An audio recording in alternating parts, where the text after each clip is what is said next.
What up, my freaks? RuinousInsight here with part 30 of my Total Warhammer II modded Count Noctilus campaign. So as we saw last time, rather than proceeding to Mermince, we rather declared war on Belegar Ironhammer and have been destroying his armies, both Belegar's his own army plus a pretty damn massive stack over at Miragliano. Of course, all of them had to contend with the Noctilus himself, and that was never going to end so well for them. Let's be honest here. Otherwise, we didn't do too much last episode other than a lot of administration and such. I did spend quite a lot of our cash between the episodes, and in fact, we're basically out of cash now, interestingly enough. Spent on upgrading a lot of stuff in our growing empire, and we will soon start getting money from a few of these. I've actually started taxing the sacred pools here. Yeah, we'll keep the growth up for now. I started taxing that because they've reached a good amount of public order. We'll do the same after the others have reached a good amount of public order as well. Luther Harkin, you're going to keep waiting, keep retrofitting your army while you can, and while... Wait, can we peace out with the lizards now? At least these lizards? No, they still don't want it. Damn it. You know they're going to come in with a full stack and attack something over here. I'm almost completely sure. I don't see any torches burning over here of an encampment, but it's going to happen.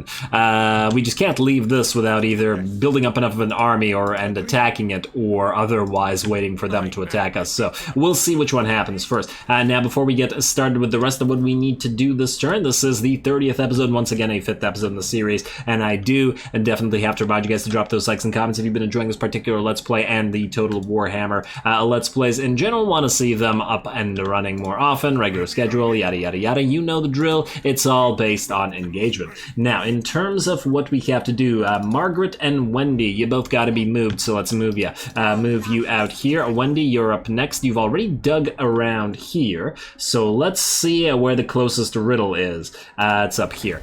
Riddle me this. Where do we go? Oh.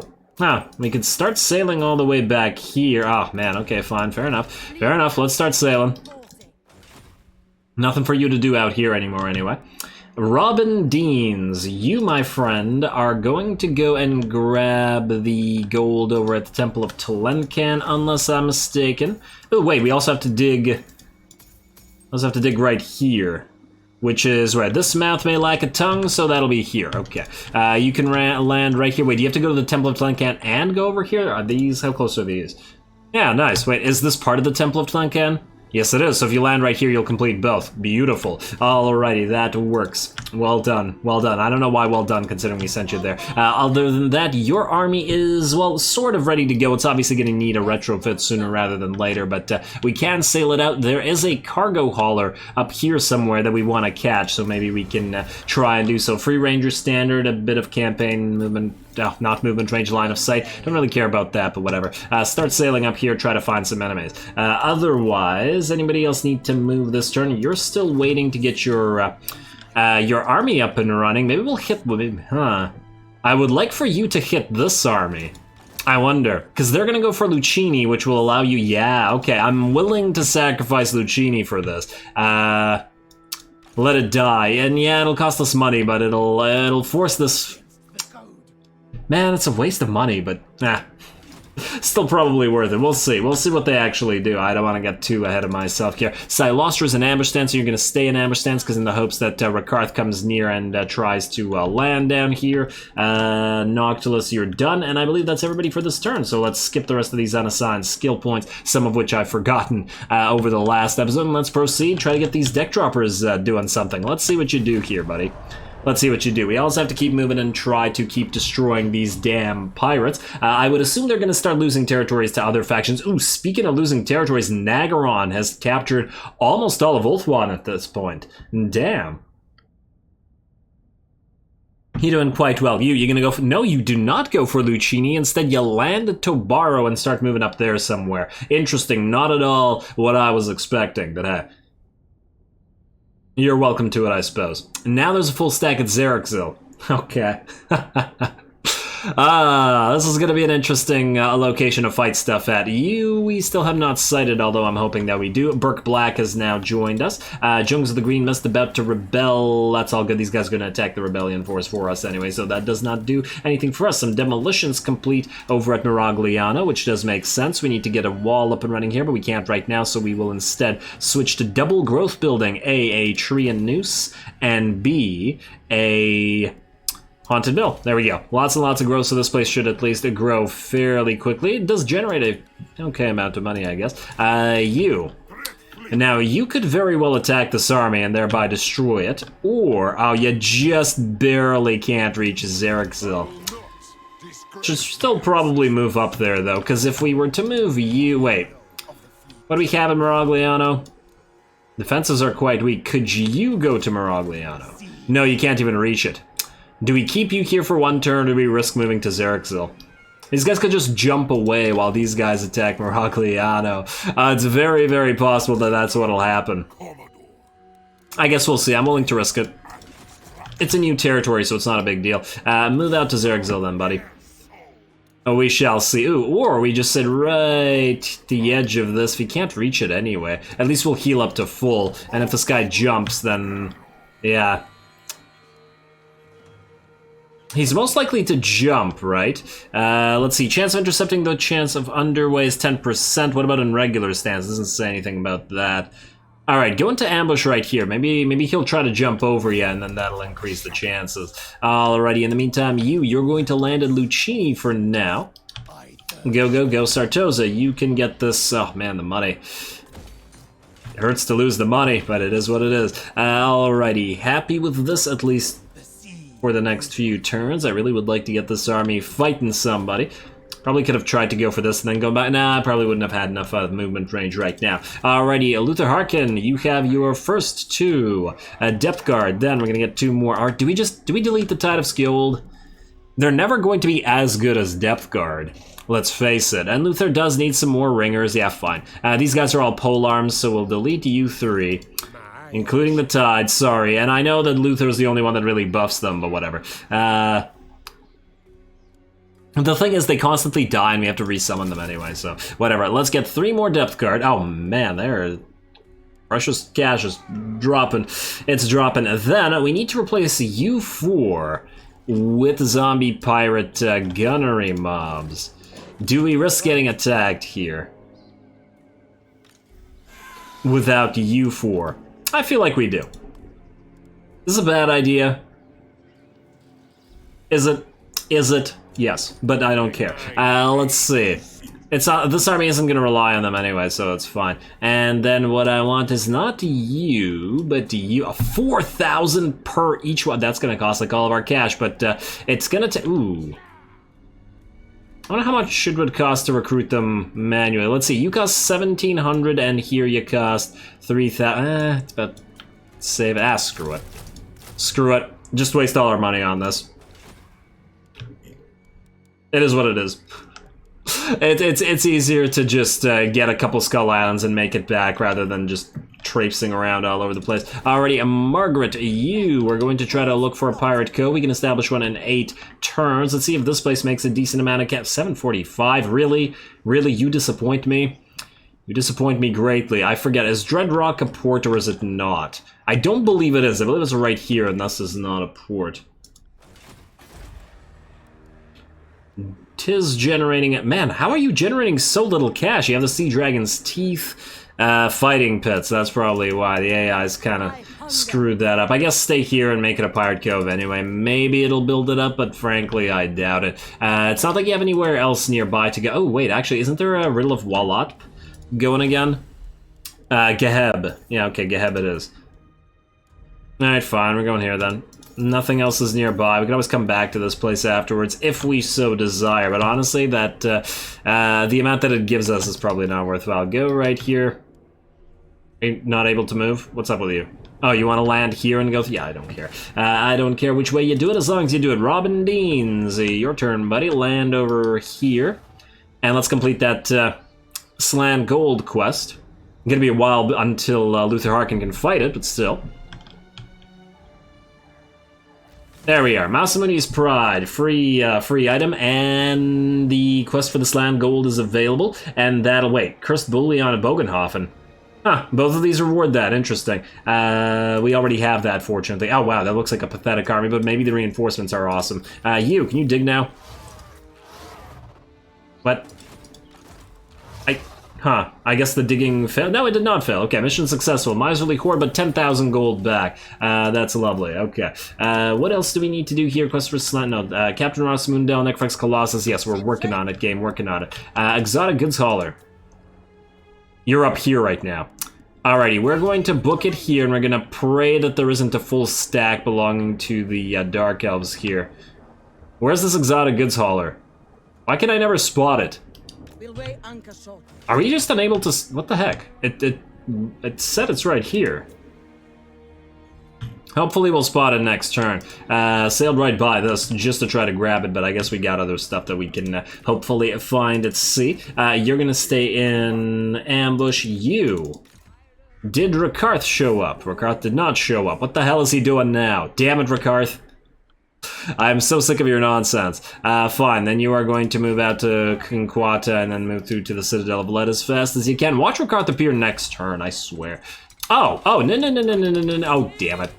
Well, he's gonna attack us now. I had not realized that he had landed here instead of attacking Kinquata. Wow, his army is garbage. What the frickin' hell? How are you alive, Rakarth?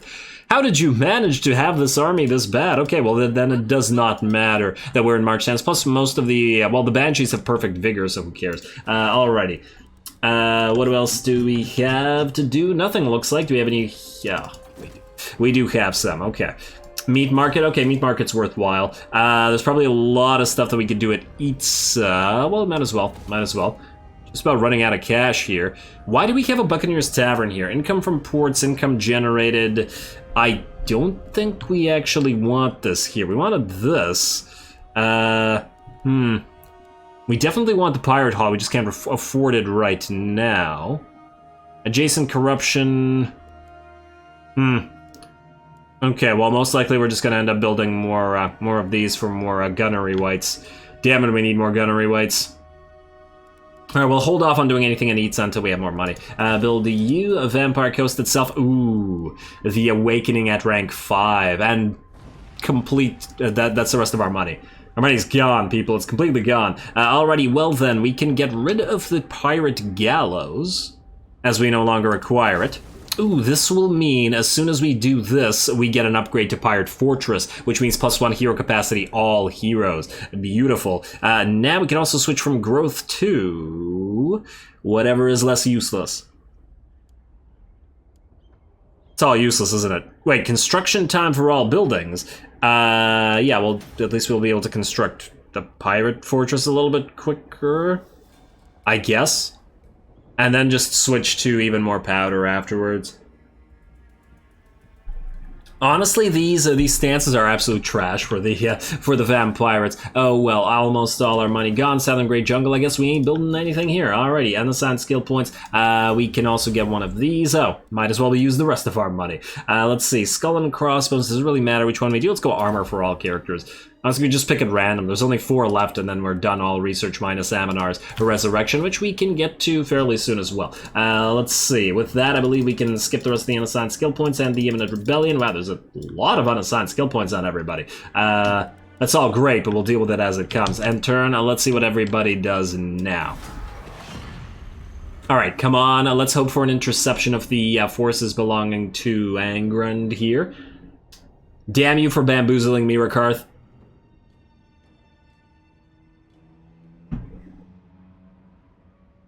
I'd love to start taking Skaven territories as well, but obviously we're a little bit busy here. Okay, you're going to steal tech. Okay, yeah, well, good luck.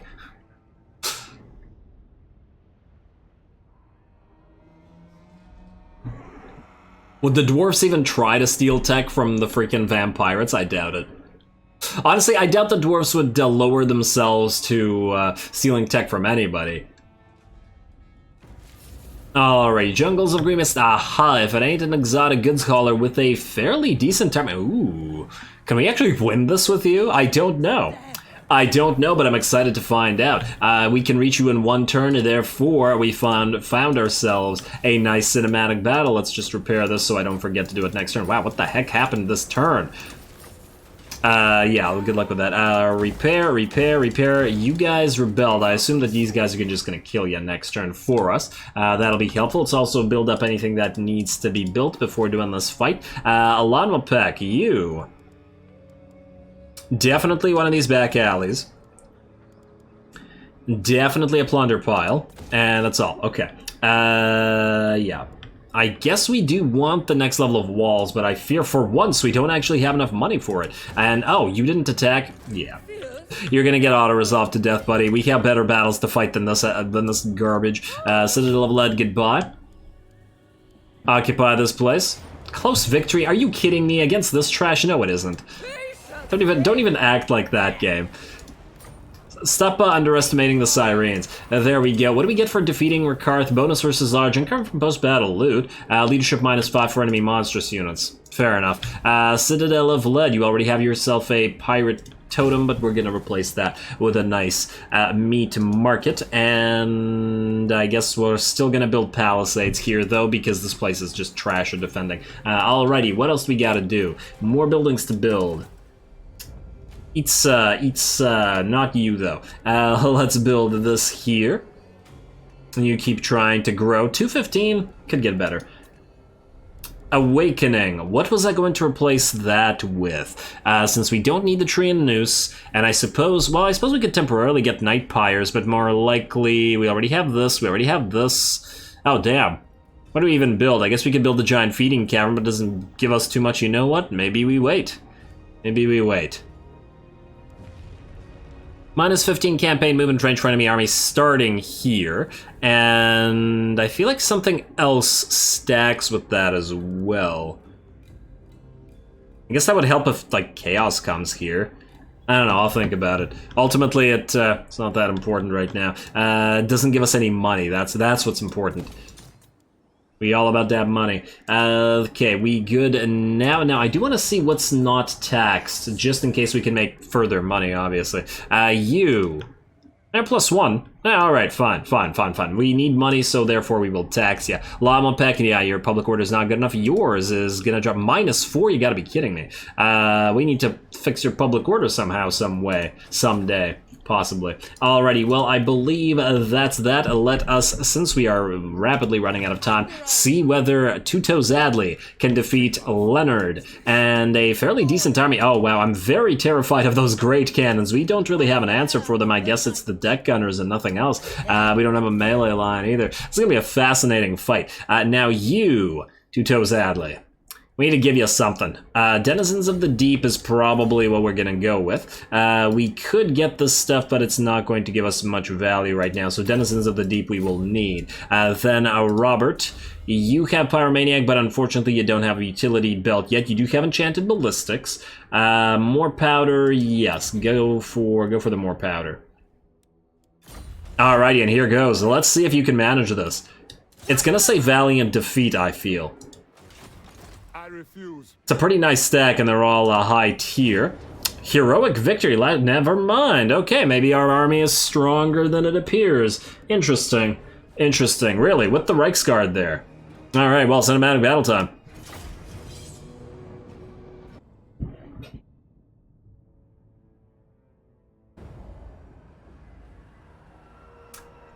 I mean, just looking at the two armies, I feel like on paper I would choose theirs over ours, especially considering the chevrons and the 3 sets of great cannons. I feel like if this was in a reversed, i.e. if these guys, or this army was in the player's hands, they would most likely defeat this army, especially as they are pretty handily, I mean, especially as these guys are relatively unupgraded, low chevrons, and are still missing several things, but that's okay. Once again, I do expect that the auto-resolve was lying. This is going to be considerably more difficult than it seems like it is. Now, we're going to start off with a few shots from our mortars, and the target is obviously going to be these 2 units of great cannons that are over here. We also summoned a Tombstorm, and I just want to point out that it barely did any damage to them, which is kind of shocking.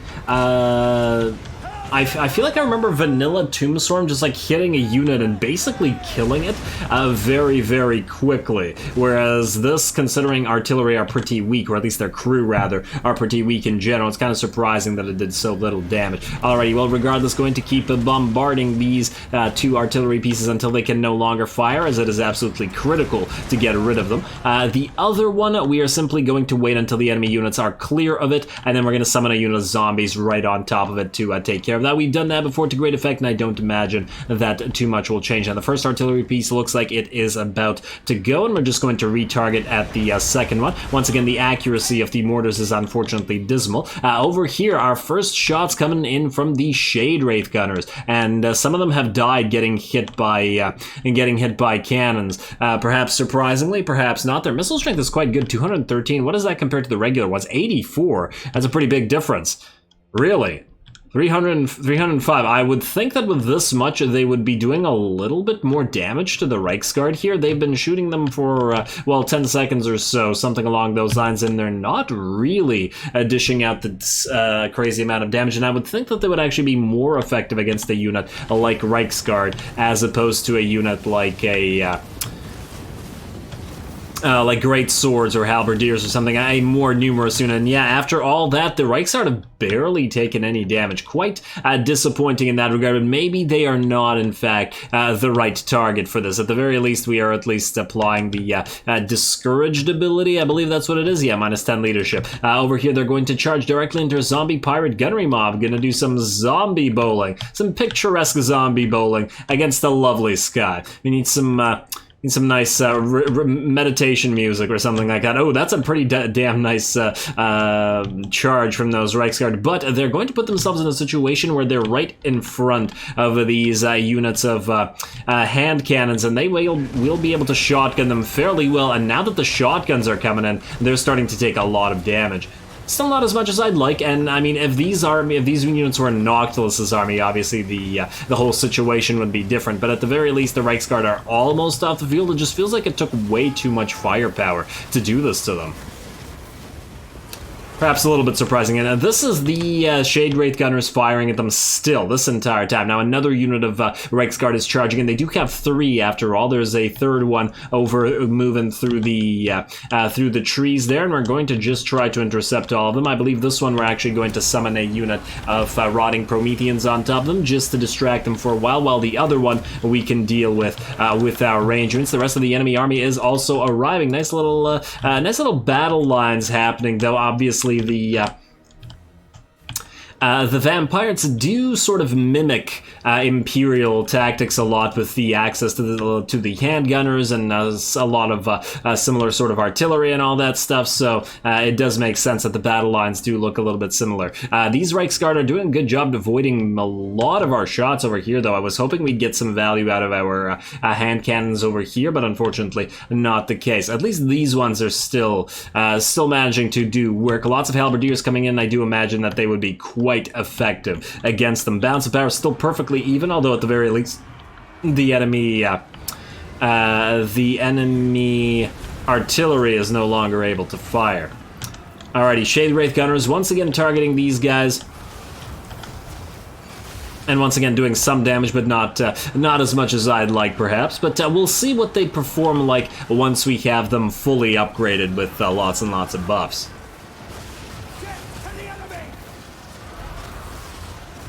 Alrighty, death to the enemy or death to you, because you're gonna rout here. Alrighty, ooh, look at this. There's a unit of great swords charging at our unit of pirate gunnery mob with hand cannons directly, and I guess these guys are charging as well. But I do. This is the first time we're really using this unit, so I do want to watch this a little bit. What knocked you guys down so much? Oh, I think they get knocked down when they just fire. Yeah, unfortunately, these guys have charged in, and then they do get separated a little bit. But yeah, look at that. It sort of stops their charge in their tracks. I really like that. Well done. And now it does about, what, 25% damage to them before they charge into melee, and these guys appear to preemptively charge into melee. I'm not telling them to do this. They do this themselves. So that's a little bit unfortunate. Another charge from those Reiksguard. Damn, the Reiksguard are certainly wreaking havoc upon our forces, and that's not surprising. This army will always, I think, be vulnerable to various cav units unless we get unless we get some heavier units to be able to defend us.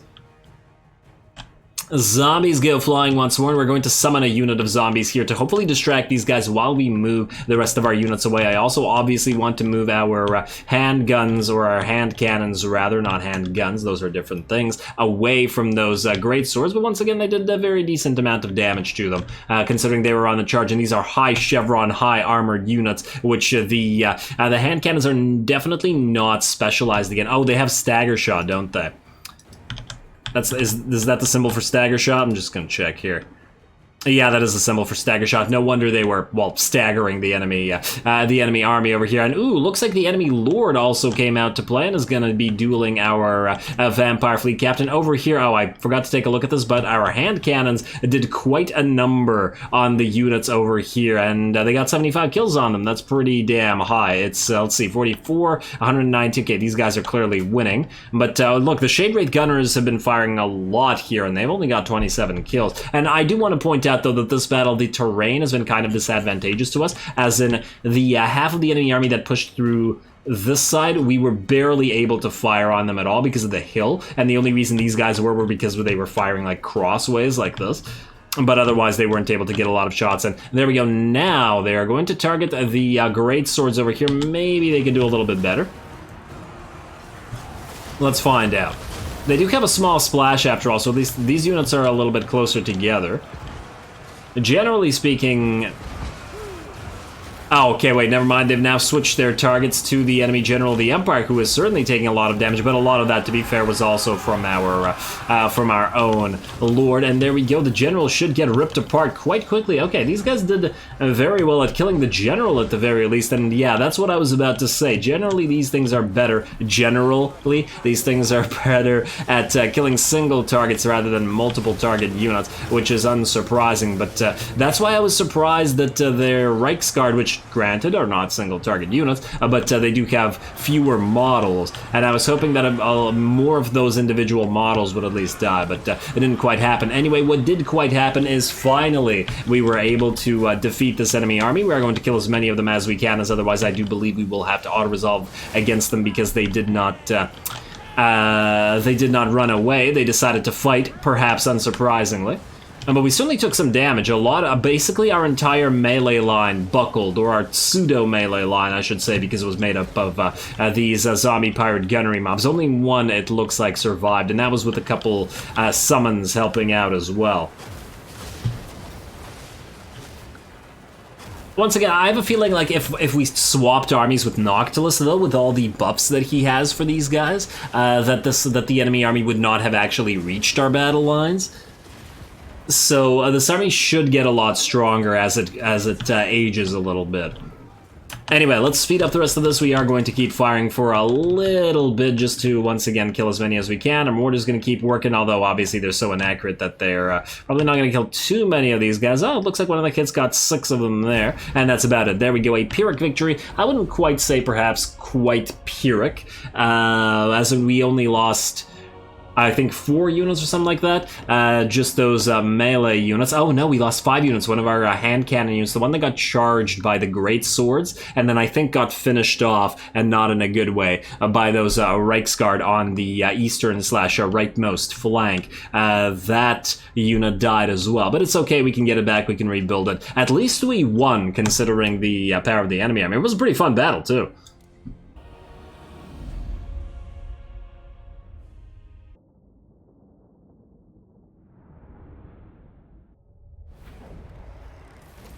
Is the sea.